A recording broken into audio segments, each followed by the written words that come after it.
Hola, me llamo Oscar Abudara Bini.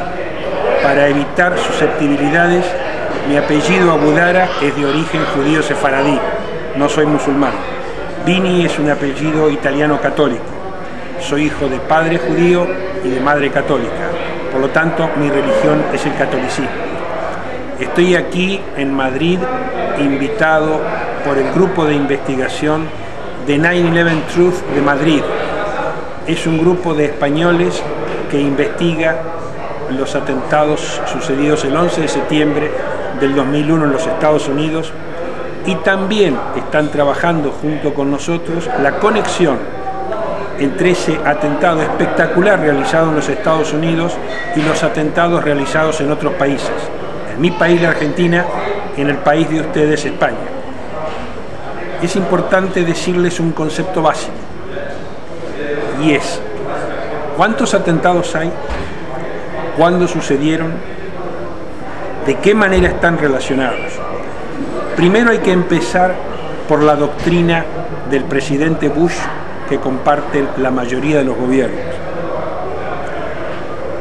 A poco tiempo de caída de la Unión Soviética, un teórico de la política internacional, Francis Fukuyama, teórico de los Estados Unidos, dijo: acabado el enemigo del comunismo ruso, íbamos a entrar en un periodo espléndido y maravilloso de una historia idílica hollywoodense.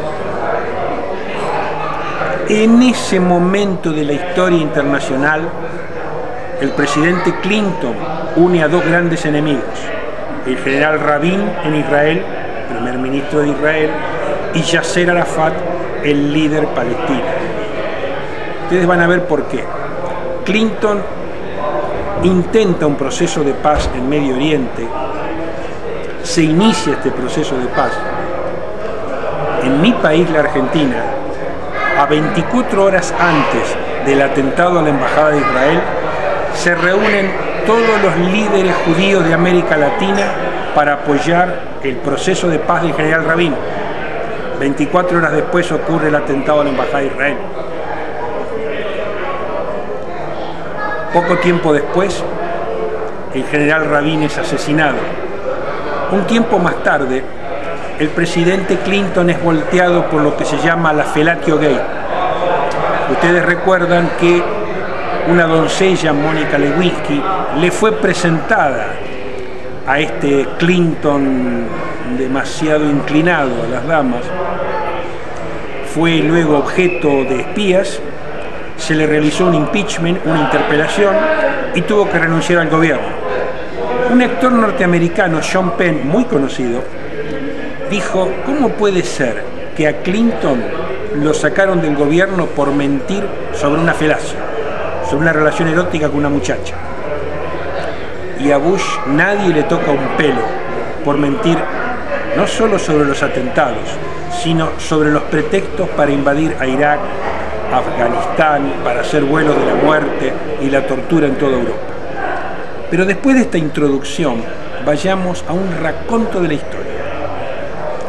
Luego de que Fukuyama dijera que habíamos entrado en un periodo idílico y que hubiera actos políticos como los del presidente Clinton para buscar la paz, se cambia el guión por completo. Aparece otro teórico norteamericano, que es Huntington, que dice: no estamos en un periodo idílico, se ha iniciado una guerra mundial del mundo musulmán contra nosotros, los occidentales del mundo judío-cristiano. Para avalar, para justificar, para fundamentar el inicio de esta guerra, se realiza el atentado de Lockerbie. El atentado de Lockerbie se realiza en un avión, y en corto tiempo son acusados los libios, que pertenecen al gobierno de Gaddafi. Hay una regla en todos los atentados, que se los voy a sintetizar. Primero el de Lockerbie, después los de Buenos Aires, a principios de los 90. Luego viene lo de Madrid, lo de Londres y lo de Estados Unidos. Y ex profeso pongo lo de Estados Unidos para lo último, porque es la coronación absoluta, aunque se haya hecho un poco después. En todos los atentados, en el de Lockerbie, en el de Buenos Aires, en el de Madrid, en el de Londres y Estados Unidos, a segundo de los atentados, algún jefe de gobierno con el apoyo absoluto de Europa, de Latinoamérica, de Estados Unidos, garantiza casi ante Dios que ya se sabe a ciencia cierta que han sido los musulmanes. A casi 10 años más tarde, a pesar de que no se le informa a la población, es información oficial que en el atentado de Lockerbie se logró disuadir al gobierno de Gaddafi para que acepte la culpabilidad. Pero Gaddafi aceptó solo la culpabilidad en el derecho de daños económicos, no en la criminalidad. Por lo tanto, el gobierno de Gaddafi pagó las indemnizaciones de todas las víctimas. Y hace un corto tiempo, la justicia escocesa dijo que aquellos libios acusados en realidad eran inocentes. Luego tuvimos los atentados de Buenos Aires. Mi gobierno, la República Argentina, es el primer gobierno que reconoció públicamente ante las Naciones Unidas que nuestro Estado, todos los poderes del Estado, el Poder Ejecutivo, el Poder Legislativo, el Poder Judicial, el cuarto poder, que son los medios, el quinto poder, que es la dirigencia judía argentina y la dirigencia política argentina, pagaron casi $500 millones para la falsificación y el planteamiento de pruebas. Se tomó a un delincuente común llamado Tejeldín, todo esto se puede encontrar en Google, y se le pagó para plantar pruebas y para incriminar a falsos culpables. Vuelvo a decir que mi país ante las Naciones Unidas reconoció que pagó dinero para falsificar pruebas. Las investigaciones en el atentado de Londres también hacen agua por todas partes. Lamentablemente no conocemos los procesos judiciales iniciados en Londres. Gracias al contacto con nuestros amigos españoles y a investigadores del atentado de Atocha, hemos tomado conocimiento de que luego del atentado la justicia española ha hecho cosas muy parecidas a la justicia argentina, o sea, plantar pruebas, fabricar pruebas y lograr, gracias al poder político y al poder de los medios y a la manipulación del Poder Judicial, que esas falsas pruebas o pruebas plantadas sean aceptadas, entre comillas, como si fueran verdaderas. Hay maniobras de manipulación permanente de país a país. En mi país, el periodismo del establishment tiende a hacer creer a los argentinos que la única justicia corrupta respecto al terrorismo es la justicia argentina. Y vuelta a vuelta nos dicen que la justicia respecto de Atocha es maravillosa y que la justicia respecto del 11/9 en Estados Unidos también es maravillosa. Es falso. No se le permite conocer al pueblo argentino que la justicia que investiga el Estado de Atocha es tanto o más vergonzosa que la que existe en nuestro país, la República Argentina. Entonces, tienen que tener claro los amigos españoles que hace casi 10 años Estados Unidos dictaminó, casi por decreto, que se iniciaba una guerra, que la iniciaban los musulmanes, porque nos tienen envidia de nuestra espléndida civilización. Tenemos que hacer otra aclaración importante que puede ayudarlos a ustedes a que no se confundan. Hay dos tipos de atentados terroristas. Los atentados terroristas propiamente dichos son los que algunas organizaciones políticas o militares o guerrilleras realizan con fines claros contra un enemigo. Todos estos atentados que se llaman terroristas en realidad son atentados terroristas de falsa bandera, porque si bien tienen un motivo primario de infundir terror a la población, el motivo esencial es fabricar falsos culpables.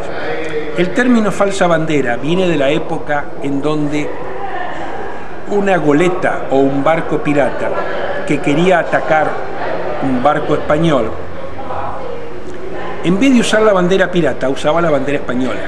O sea, usaba una bandera falsa para hacerle creer al barco español que eran amigos. Recién cuando estaban a tiro de cañón o cerca del abordaje, bajaban la bandera española e izaban la bandera de calaveras cruzadas, de calavera con tibia cruzada. Este es el primer concepto que ustedes tienen que tener en cuenta. No tienen que creerme a mí, de ninguna manera. Pero si ustedes quieren averiguar, pueden entrar al buscador Google y averiguar qué pasó en el atentado de Lockerbie.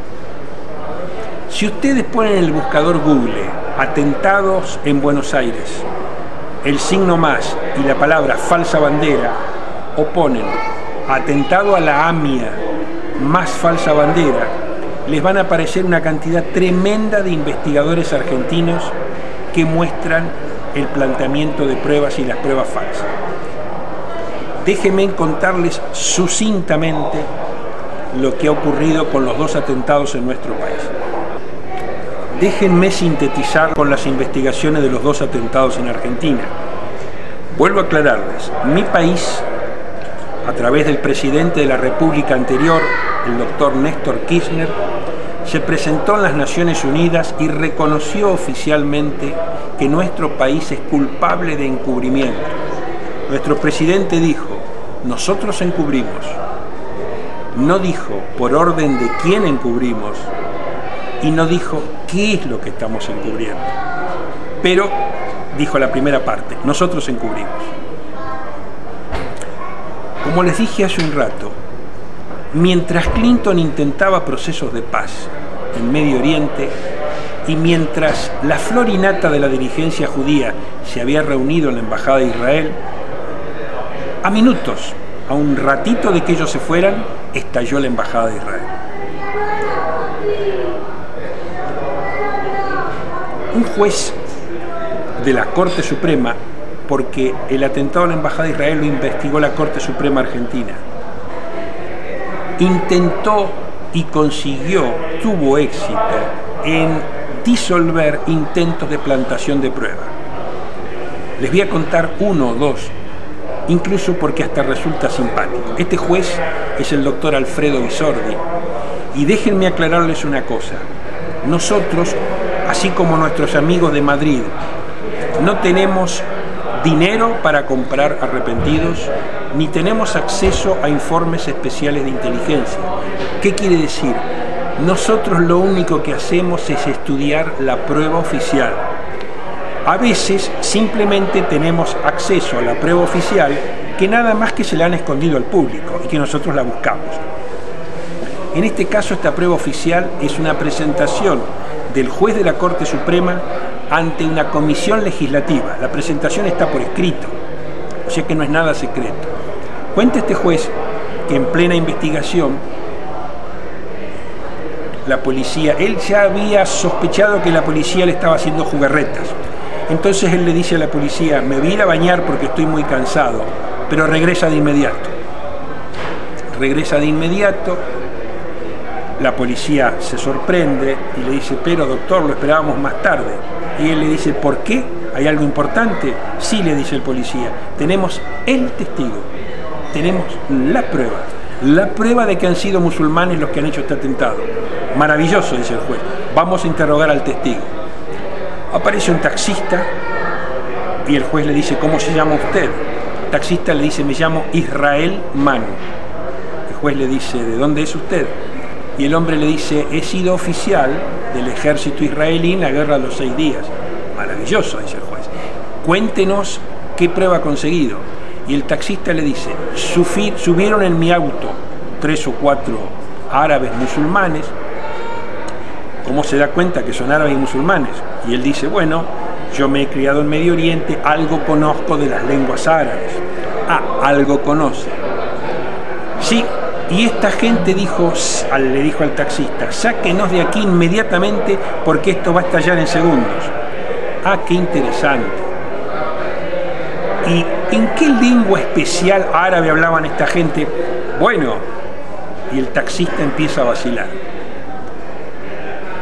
Entonces el juez le dice, lo voy a carear con esta gente, a ver si usted comprende realmente el lenguaje que ellos hablan. Por lo que me informan, esta gente son pakistaníes, gente muy pobre y muy humilde que está en la Argentina buscando trabajo. ¿Usted sabe pakistaní? Bueno, yo en realidad, la verdad es que no. Entonces el juez le dice, mándese a mudar antes que lo meta preso por intento de encubrimiento. Tiempo después, la Embajada de Israel y la dirigencia judía argentina presenta un perito de su parte que garantiza, jura y perjura que hubo un coche bomba de afuera y que eso provocó la caída de la embajada de Israel. Como había ciertas dudas, la embajada de Israel le ofrece a la Corte Suprema: le vamos a presentar un segundo perito de nuestra parte para saldar la situación. Ustedes saben que en la justicia de todo el mundo una parte no puede poner todos los peritos, tiene que haber contraste, contrapunto y debate entre las partes, y sobre todo tiene que haber peritos oficiales. Entonces la Corte Suprema Argentina pide una pericia oficial, contrata a los mejores ingenieros de mi país, que llegan a la conclusión de que no hubo ningún coche bomba y que la explosión fue interior. Esto fue publicado por el diario La Nación, es el diario más liberal de derechas de mi país, y apenas publicado el diario, la Embajada de Israel y la dirigencia judía argentina acusaron a la Corte Suprema de ser antisemitas. Porque en mi país poner en duda lo que ha dicho el poder de la Embajada de Israel es sinónimo de ser acusado de antisemita. Tiempo después vino el atentado a la AMIA. Y en el atentado a la AMIA también ocurrieron cosas extrañas. Les voy a contar una. En el atentado a la AMIA, un grupo enorme de socorristas, más de 100, no sé si no eran casi 500, estaba buscando víctimas debajo de los escombros.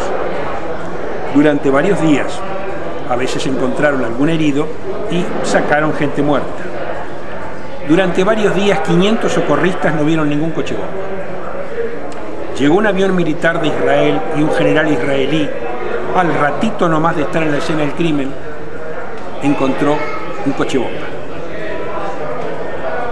Llamó a la Policía Federal y la Policía Federal hizo un acta donde se mostraba que el general había encontrado el coche bomba.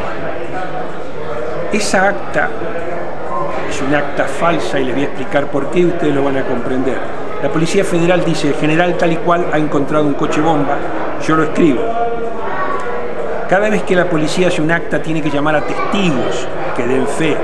Y la policía dice: no llamamos a ningún testigo por la peligrosidad de la zona. En esa peligrosidad de la zona había casi 500 testigos.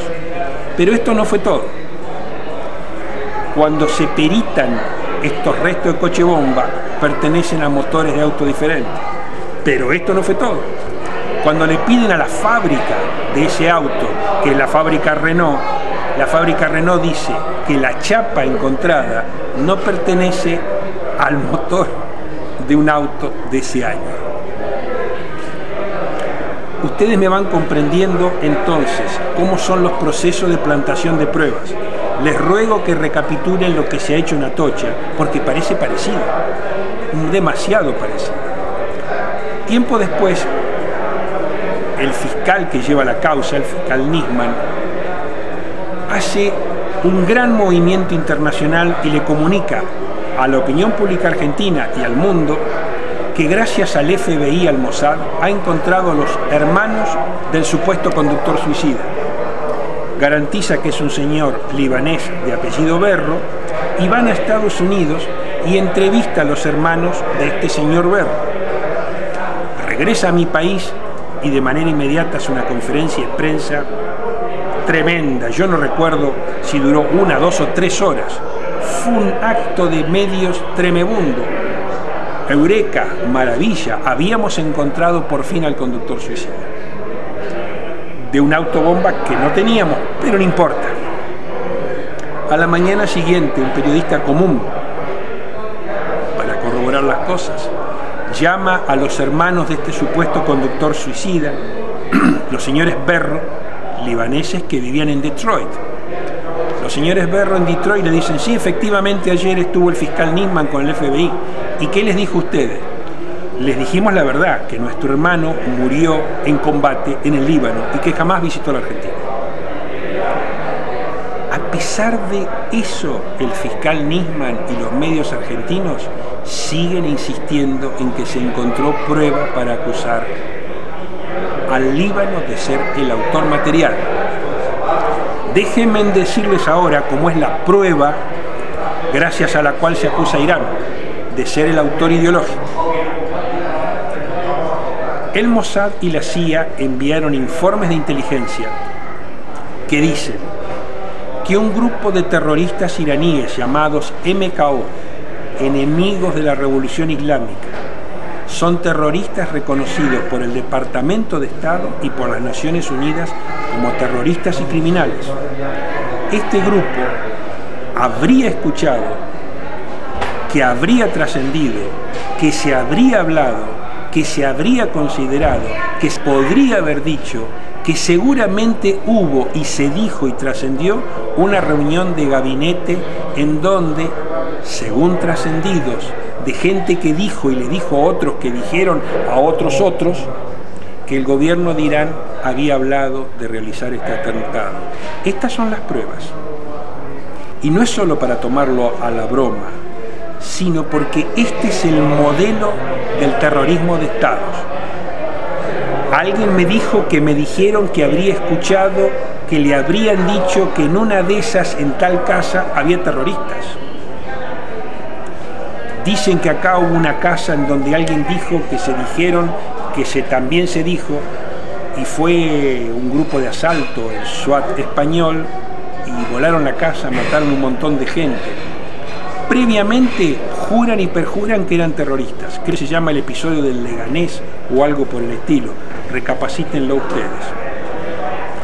Entonces, cuando el gobierno de mi país dice que mi país es culpable de plantación de pruebas y demás, no es solo porque se ha pagado, sino porque en mi país ocurren todo este tipo de cosas. Argentina y España tienen una relación especial, por muchísimas razones.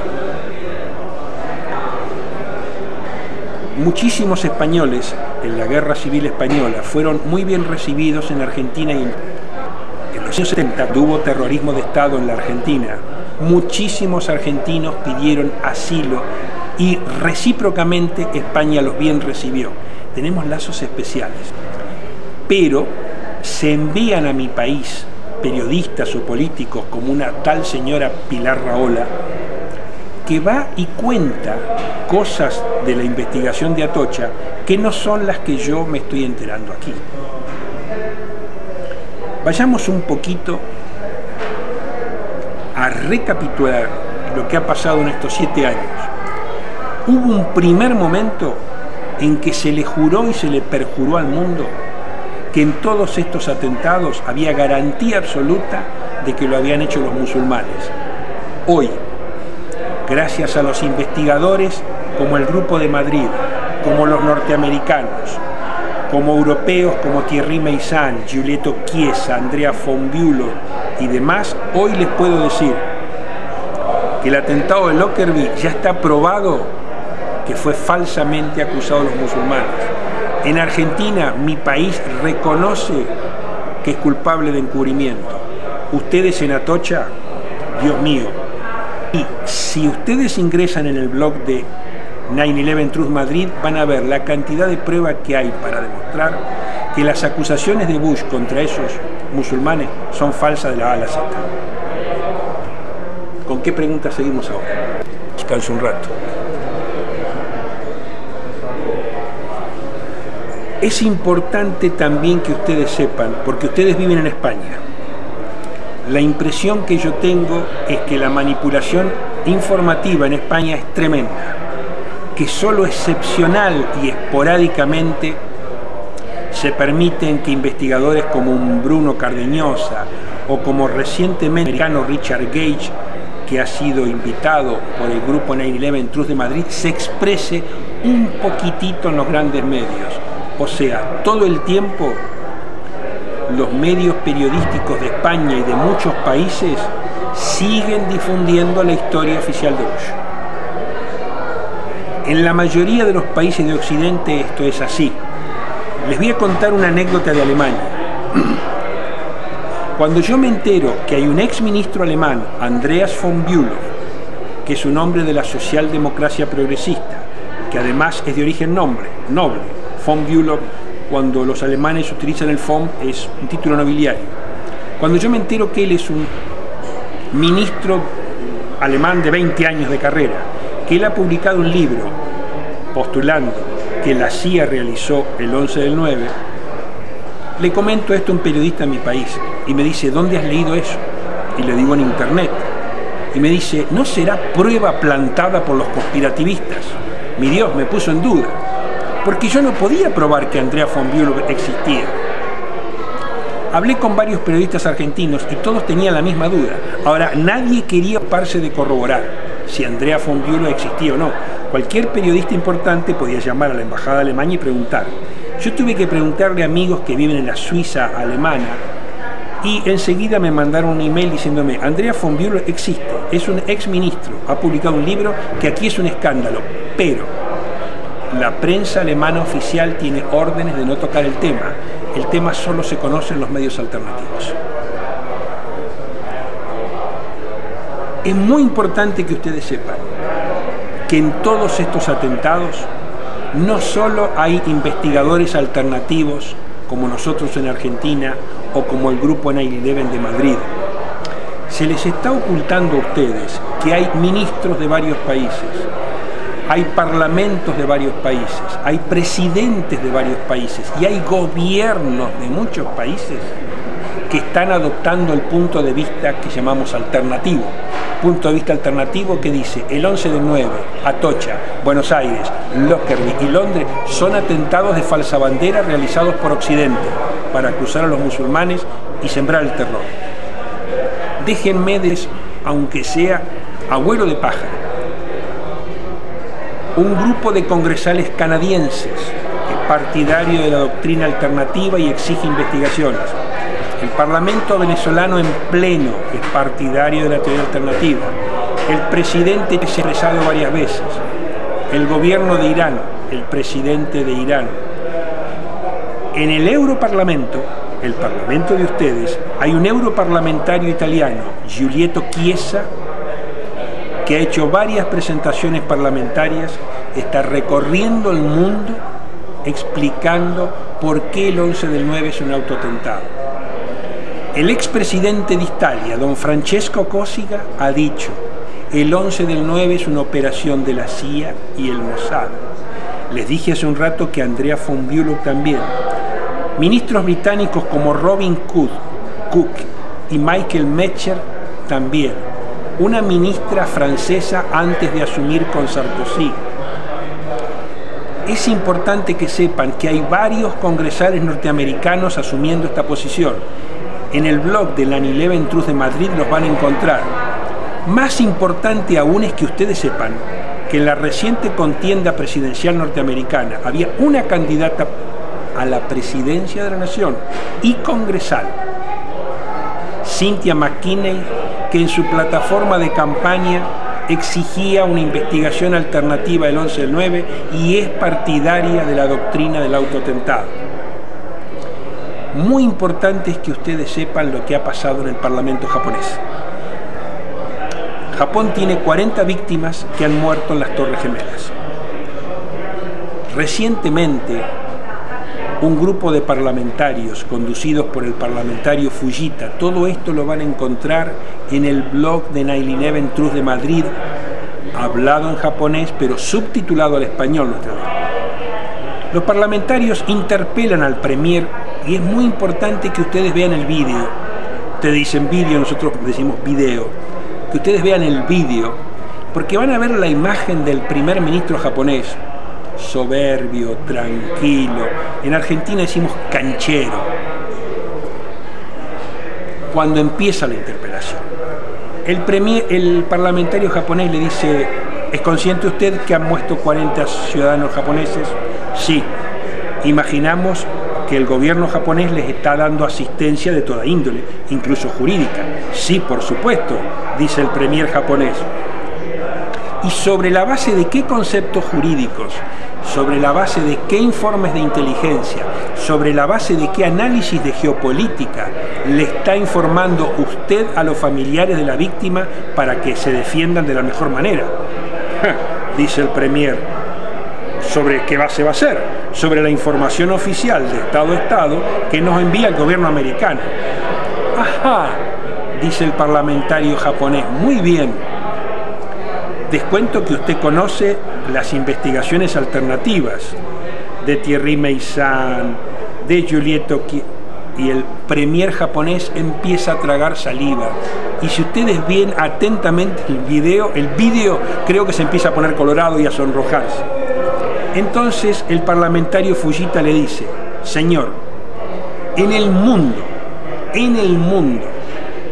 la mayoría de la gente honrada, decente y racional considera que las investigaciones alternativas que plantean que eso lo ha realizado el gobierno americano son muy serias. Si usted está privando a los familiares japoneses de disponer de esa información alternativa que les permitiría ejercer un mejor derecho de defensa, usted no está cumpliendo acabadamente su deber de primer ministro. Esto ha sido en Japón. Yo vengo de la Feria del Libro de Venezuela. Ahí encontrábamos un mundo diferente. En Argentina diríamos el mundo del revés. Porque el mundo del derecho, lamentablemente, mis queridos amigos, es el ocultamiento, es la manipulación informativa y es la no discusión. Ustedes no tienen por qué creer en las teorías alternativas, pero ustedes tienen que conocer los fundamentos de la historia oficial, tienen que conocer los fundamentos de la historia alternativa y ver cuál les convence más. Yo supongo que ustedes conocen en Madrid, en España, todos los fundamentos de la historia oficial sobre Atocha.